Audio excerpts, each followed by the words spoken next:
ايه رأيك يا قائد ماريو؟ احنا ظبطنا الحديقة وخليناها مشجعة قوي للأطفال ان هم ييجوا، وشكلها بقى جميل.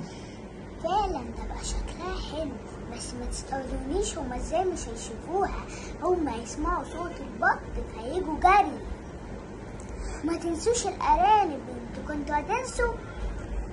احنا فعلا كنا ناسيينها، فعلا الأطفال أكيد بيحبوا الأرانب قوي، هنجيبها دلوقتي حالا. طب أنا هجيبها لكم، خليكم هنا وما تتحركوش. تمام يا قائد ماريو، بس ما تتأخرش علينا. ماشي، أنا جاية حالا.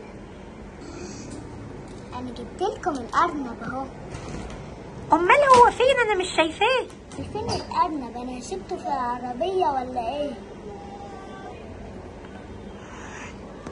ايه ده؟ ايه ده؟ ايه اللي انت عملته ده؟ انت مش خايف طبعا تتعور؟ أنا مش جايبك هنا عشان تتزحلق هنا أطفال، أنا جايبك هنا عشان تخلي الأطفال ييجوا. يا خبر أبيض، وبعدين فيكوا انتوا اللي هتتنططوا على الزحليقة ولا ايه؟ خلوها للأطفال علشان يا قائد ماريو، احنا كده خلصنا وظبطنا الجنينة وبقت جميلة وتمام. احنا بقى محتاجين نطلع ندعي الأطفال. بس في حاجة لسه ما اتظبطتش، الكنبة دي اللي بتتفك دي من مكانها.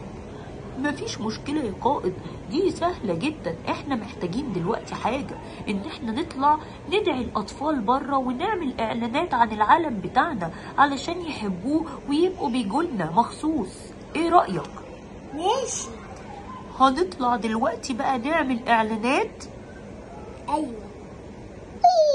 انت مش هتعرف تمسكني، انا راكب المكنة. انت فاكر ان انت يعني هتهرب مني؟ انا بس لولا ان انا وقعت في حوض السمك ده ومش عارف اطلع منه كنت جبتك من ديلك دلوقتي وفرمتك. انا وراك وراك.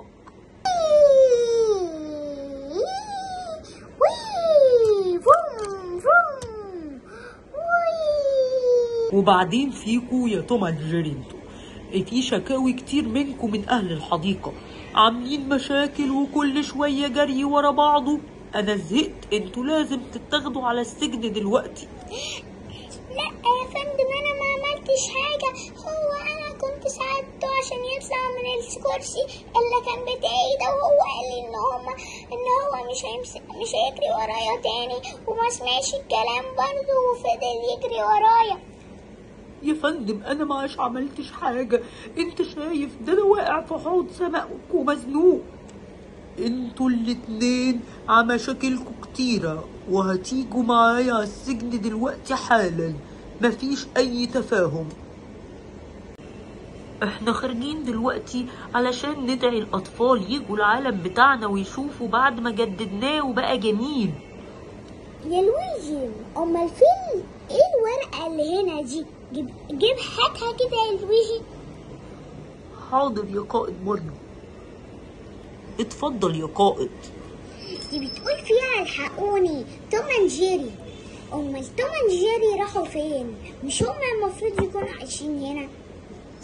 مش عارف يا فندم، بس فعلا قبل ما نيجي انا كنت سامع صوت غريب وصوت جري وصوت بوليس، مش عارف ممكن يكونوا راحوا فين. ممكن البوليس خدهم.